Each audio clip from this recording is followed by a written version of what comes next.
Hey, Adam here with a simple and fast review of the Civirevic G10 handle EDC folding pocket knife. We're going to open it up, show you what it looks like, test it out, and of course let you know whether or not it's worth buying.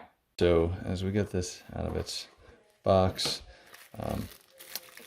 you're going to laugh probably why I'm going to use this thing, but it's a nice little knife here, as you'll see. Kind of dual-sided, very sharp, simple flip to open, and then it'll lock into position.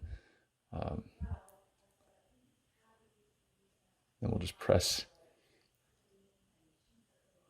down to get it into a closing position. Simple clip, nice grip.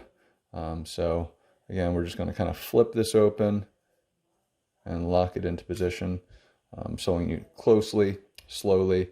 You'll see kind of the secondary edge for different purposes, but very sharp point, clean. Now you're gonna laugh because quite frankly, I open up a ton of boxes, and just having something right next to me that can simply slice through to open, believe it or not, makes a big difference. So having this in my pocket or clipped to my waist, or even just sitting next to me, makes a big difference. An easy blade to kind of utilize. So great looking, nice little brand logos, simple, beautiful. Hopefully this review helps. Definitely worth buying. Thanks for watching.